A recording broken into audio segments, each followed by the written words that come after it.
Hello friends, स्वागत है आप सभी का मेरे चैनल पे। और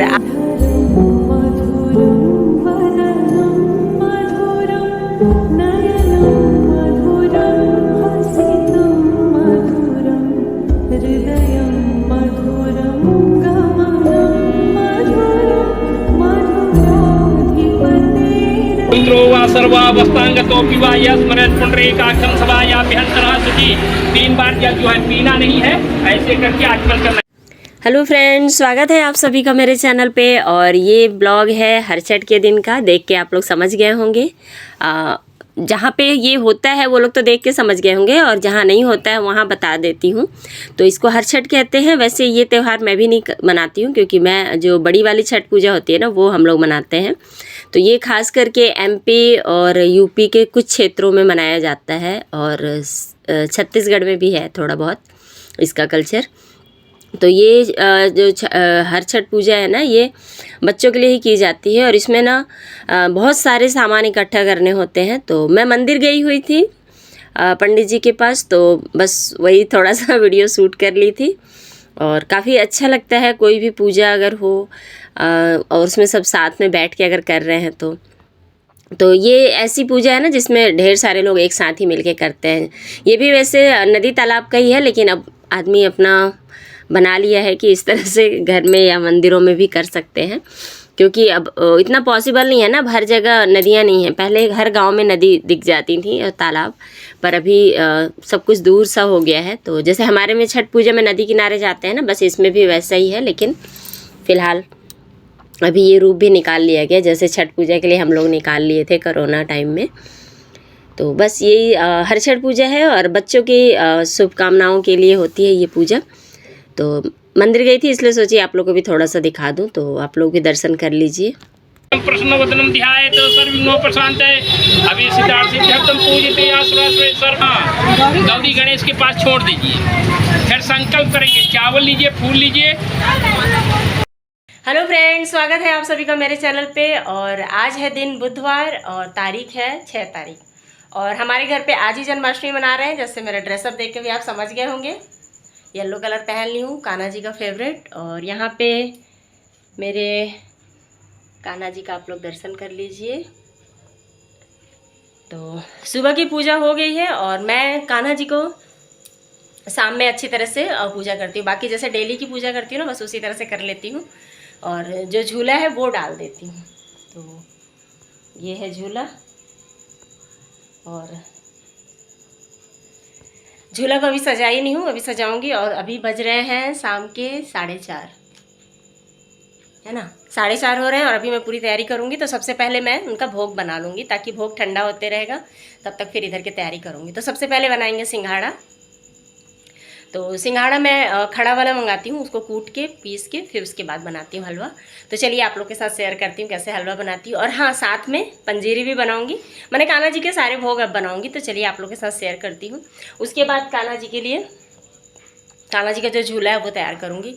और लड्डू गोपाल मेरे घर पे अभी नहीं है, मैं जब मथुरा जाऊँगी तब लेके आऊँगी। मैं ऐसा सोच के रखी हूँ, पता नहीं उनको कब आना है और वो कब बुलाते हैं मुझे। तो बस झूला भी इसीलिए मैं ये वाले रखी हूँ, क्योंकि जब मैं लड्डू गोपाल लाऊंगी तो उनके साइज़ का झूला लाऊंगी। तो इसलिए मैं जो डाली है सबसे बेस्ट पुराने ज़माने का, और तो इसी डाली में ही मैं मतलब हर साल झूला डालती हूँ कान्हा जी के लिए। तो चलिए फिर तैयारी कर लेती हूँ, क्योंकि समय बहुत कम है। और आज मेरा फास्ट है, मेरे दोनों बच्चों का फास्ट है, मेरे हस्बैंड जी का भी फास्ट है। मतलब पूरा घर ही फास्ट है आज। हर बार हस्बैंड जी नहीं रहते थे, बच्चे पिछली बार से रहने लगे हैं तो वो लोग रहते हैं, और मेरा तो है ही फास्ट। तो चलिए फिर स्टार्ट करते हैं आज का। तो यही है सिंघाड़ा, इस तरह का दिखता है। और जब ये कच्चे रहते हैं तो खाते बनता है ऐसे भी छील के, और सूख इसके अंदर से निकाल के काला वाला पार्ट जो छिलका होता है ना, उसको निकाल के सुखा लेते हैं। तो इस तरह से निकलता है। और इसे पहले मैं कूट लूँगी एक एक करके। अगर आपके पास बड़ा खलबट्टा है तो उससे आप कूट लीजिए, एक साथ ही कूट जाएगा। बहुत ईजिली ही कूट जाता है, ज़्यादा हार्ड नहीं होता है ये। और पहले धो के और इसको सुखा लीजिएगा, क्योंकि दुकान से सामान लाते हैं तो थोड़ा सा वही है, भगवान की पूजा है तो साफ़ सफाई भी ज़रूरी है। तो इस तरह से इसे छोटे छोटे टुकड़े करके और फिर मैं ग्राइंडर में पीस लेती हूँ, तो अच्छी तरह से पाउडर बन जाता है। पैकेट वाले भी मिलते हैं, अगर आप चाहें तो ले सकते हैं। पर मैं जैसे छोटे शहरों में रही थी पहले भी तो कई बार ना उसमें वो लोग आटा मिला के दे देते थे, तो वो उसका हलवा अच्छा नहीं बनता था। तो फिर मैं डिसाइड की थी फाइनली कि इस तरह से मैं खुद ही से मतलब घर पे ही आटा बना के और हलवा बनाऊंगी, और बहुत ही जल्दी बन भी जाता है, कुछ ज़्यादा टाइम नहीं लगता है। 1 घंटे में मेरी पूरे भोग जो जितने भी बनाई थी ना सब बन गए थे। तो यहाँ पे मैं सिंघाड़े के आटे को ग्राइंड कर ली हूँ और हलवा के साथ साथ धनिया की जो पंजीरी होती है ना वो भी बनाऊंगी। तो आप चाहे तो धनिया को, खड़े धनिया को भून के और फिर उसको पीस सकते हैं। मैं आज थोड़ी जल्दी में हूँ तो घी में बिल्कुल धीमी आंच पे धनिया को भून लूँगी, धनिया जो पाउडर आता है ना उसको। और इसको ना तेज़ आंच पे अगर करेंगे तो ये जल जाएगा, तो फिर इसका काम ख़त्म हो जाएगा। तो इसलिए ध्यान रखिएगा, बिल्कुल गैस की जो फ्लेम है ना बिल्कुल स्लो करके 5 मिनट में भुन जाता है। और उसके बाद अब मैं इसमें मिला दूँगी बूरा। आप चाहे तो गुड़ भी मिला सकते हैं, गुड़ चाहे बूरा जो आपको अच्छा लगे, भगवान जी को आपको जो भी खिलाना हो। तो यहाँ हो गया रेडी एक भोग पंजीरी, जो कि काफ़ी कंपलसरी प्रसाद होता है। जितना हलवा इम्पॉर्टेंट है उतना ही ये पंजीरी, क्योंकि पंजीरी कान्हा जी को बहुत पसंद है। और माखन मिश्री तो सबको पता है कि उनका फेवरेट भोग है। तो यहाँ पे बस हो गया है पंजीरी रेडी मेरा।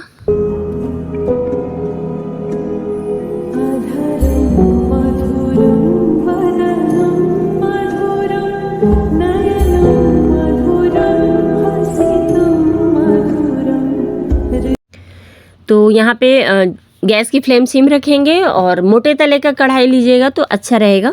उसमें क्या हलवा चिपकता भी नहीं है और पंजीरी भी अच्छी तरह से भुन जाती है। तो ये इस तरह से हल्की बिल्कुल गुलाबी कहना चाहिए इस तरह से भून लेंगे। और उसके बाद मैं यहाँ पे थोड़ा सा बूरा मिला रही हूँ, थोड़े से ही पार्ट में, मतलब थोड़ा सा जो सिंघाड़े का आटा है। तो इससे क्या ना ये भगवान जी के लिए प्रसाद बन जाएगा पंजीरी। तो इसमें घी और पंचामृत वगैरह सब मैं बाद में मिलाऊंगी। अभी फ़िलहाल एक साथ मतलब बोलते हैं ना एक काम के साथ साथ दूसरा काम भी निपटा रही हूँ। तो पंजीरी बन गई और धनिया की भी पंजीरी बन गई है। और अब बना रही हूँ हलवा। हलवा जब भी बनाएं तो जब आटा भुन जाए तो गैस बिल्कुल बंद कर दें। फिर उसके बाद इसमें पानी और शक्कर मिला लें। तो शक्कर मैं यहाँ पे कहना चाहिए अगर 1 कप आपका सिंघाड़ा है तो 1 कप से मैंने 1/4 आप कप शक्कर ले लीजिए और पानी जो है वो 1.5 कप ले लीजिए। और इसे अच्छी तरह से पहले मिला लेंगे कलछी से ताकि उसमें लम्स ना रहें। और उसके बाद फिर इसे गैस पे बिल्कुल इसकी फ्लेम सिम करके ही चढ़ाएं। सिंघाड़े का हलवा जल्दी ही बनता है, लेकिन उसके लिए आपको गैस की फ्लेम जो है वो सिम रखनी होती है। और यहाँ पे मैं तैयारी कर ली हूँ, पहले ही थाली में घी लगा ली हूँ। और कान्हा जी के लिए भी थोड़ा सा जो अलग से भोग निकाल के रखूँगी उसमें भी घी लगा दी हूँ। तो इससे क्या होता है ना, जब हम कट करते हैं सिंघाड़ा तो बहुत ही ईजिली बाहर निकाल आता है, नीचे थाली में चिपकता नहीं है।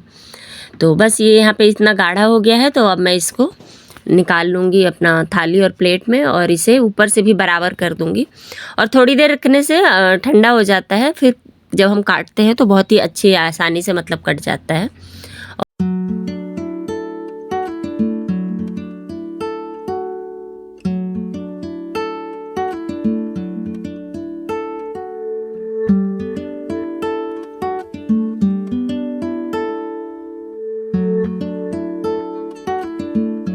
जब तक हलवा ठंडा हुआ था तब तक मैं और भी प्रसाद निकाल ली थी अपना थाली में, जैसे पेड़ा हुआ, लड्डू हुआ। और ये देखिए किस तरह से पीस निकले हैं।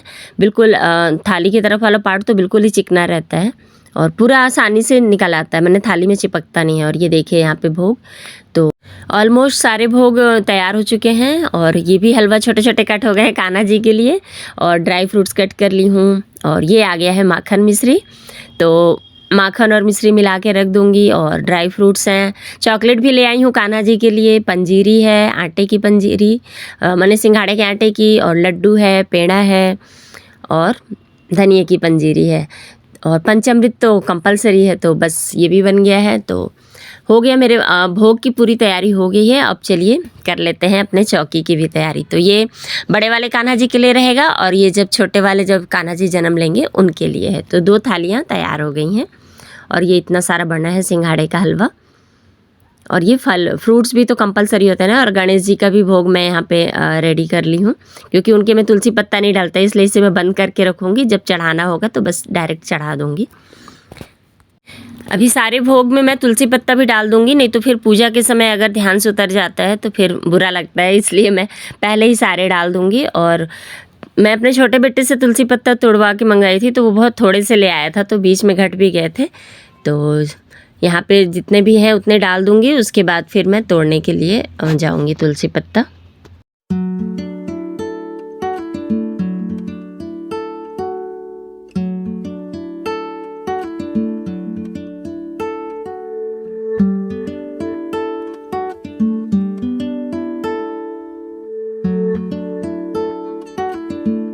तो कान्हा जी का भोग यहाँ पे हो गया है रेडी। तो एक काम तो मेरा ख़त्म हुआ और अब दूसरा काम है कान्हा जी की चौकी और झूला सजाना। तो चलिए उसे भी तैयार कर लेते हैं।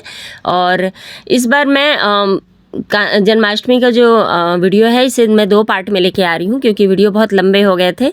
तो पार्ट 1 में है कान्हा जी की चौकी सजाना और भोग क्या क्या मैं बनाती हूँ वो, और पार्ट 2 में रहेगा उनकी पूजा और उनका जन्म।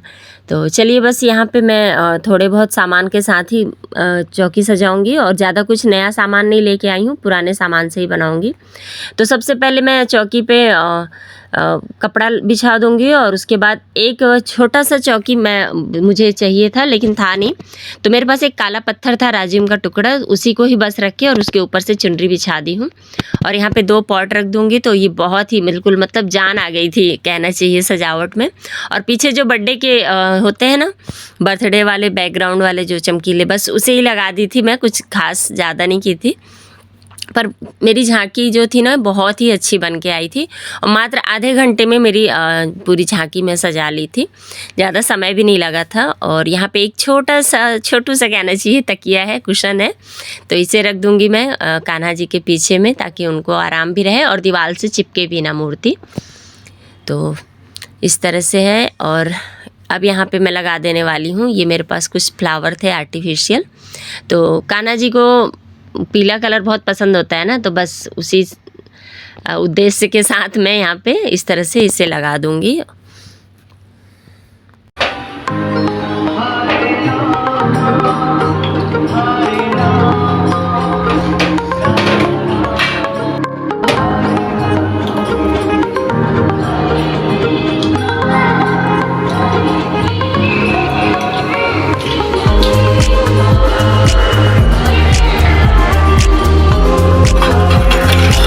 जन्माष्टमी की जब भी चौकी सजाएं तो उसमें ख़ास ध्यान रखें कि पूजा की जो सामग्री है वो किस जगह पे रखना है, तो उस जगहों को ध्यान में रख के फिर चौकी लगाएं।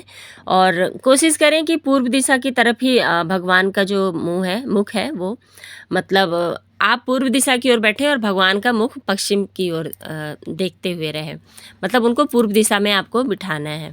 और ये देखिए छोटी छोटी घंटियाँ थी मेरे पास, बस उनको मैं वहीं पे फोल्ड करके रख दी हूँ, और ये बिल्कुल इसकी जान बन गए थे कहना चाहिए। और ये आसन पे आ गए सबसे पहले कान्हा जी के फेवरेट, जिनको वो चराने जाते थे, तो गौ माता लोग। और इसे रखना बहुत ही शुभ होता है घर में, तो आप लोग भी ज़रूर रखिएगा।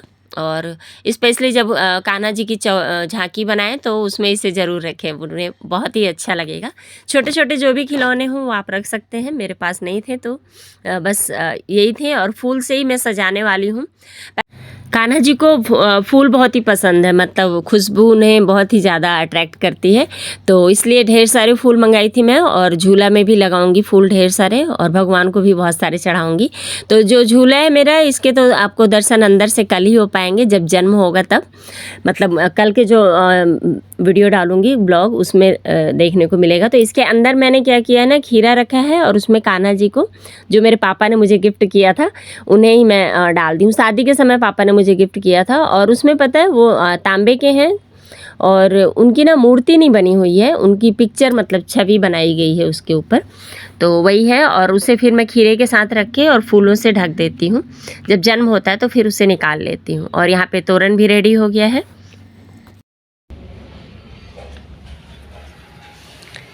तो सज गई मेरे कान्हा जी की चौकी, और कान्हा जी को अब मैं बैठाऊंगी। पहले तैयार हो जाऊंगी, क्योंकि जन्माष्टमी के दिन मैं कोशिश करती हूँ लहंगा पहनने का, तो सिंपल सा लहंगा पहनूंगी, ज़्यादा कुछ खास नहीं। और छोटू भी अभी तैयार होने जा रहा है, और छोटू सिर्फ परेशान कर रही है। जो लाइटिंग है ना, ये जो लाइट जल रहा है यहाँ पे ना, बस ये इसी की हरकत है।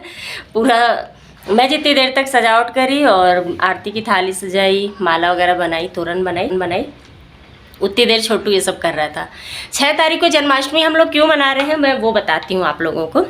ये पीछे मेरे कान्हा जी का झूला भी टंग गया है। तो जन्माष्टमी हम लोग कल रात में क्या हुआ, मैं पापा से बात की, क्योंकि जन्माष्टमी के दिन मेरे पापा का बर्थडे भी पड़ता है, तो हम लोग उसी दिन को मनाते हैं, तो हिंदी के तिथि के अनुसार। तो मैं एक बार पापा को बर्थडे विश की थी ना, तो वो बोले कि हम लोग तो कल मना लिए जन्माष्टमी बेटा, तुम तो आज विश कर रही हो। तो मैं बोली इस बार पापा से पूछ लूँ, पापा लोग एक दिन पहले मनाएंगे एक दिन बाद मनाएंगे। तो मैं पापा को फ़ोन की तो पापा बोले हम लोग 6 को ही मना रहे हैं बेटा। अच्छा ठीक है, बातें हुई। फिर उसके बाद मैं फ़ोन कट की, फिर हमारे जो घर के पंडित जी हैं जो यहाँ के, उनको फ़ोन लगाई, तो वो मुझे बताए कि जो गृहस्थी वाले जो लोग होते हैं उनको 6 को मनाना है, और जो वैष्णव होते हैं, जो साधु संत होते हैं, वो 7 को मनाएंगे। तो मथुरा वृंदावन में साधु संतों की नगरी कही जाती है, इसलिए वहाँ पे 7 को मनेगा, और यहाँ पे हम लोग 6 को मना रहे हैं। तो बस यही रीज़न है कि मैं 6 को मना रही हूँ। और रात में बिल्कुल तैयारी नहीं था, बच्चे भी बिल्कुल खाना खा के सोने जा रहे थे, फिर फटाफट से सब ब्रश किए, पानी वानी पिए थोड़ा अच्छे से, ताकि नेक्स्ट डे व्रत रह पाएँ। तो बस फिर नहीं तो मेरा एक दिन जो था वो काफ़ी कुछ मुझे बनाना था कान्हा जी के लिए भोग में, और कुछ सजावट करना था, लेकिन ऐसा कुछ नहीं हो पाया। और मेरी तबीयत भी थोड़ी सी ठीक नहीं है, सर्दी हो गई है, तो बिल्कुल जुकाम जो होता है ना, वो सेकेंड डे जुकाम में बहुत हालत ख़राब रहती है।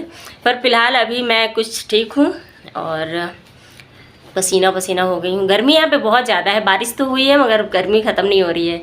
तो चलिए फिर अब कान्हा जी की पूजा कर लेते हैं, और टाइम हो रहे हैं 8:20।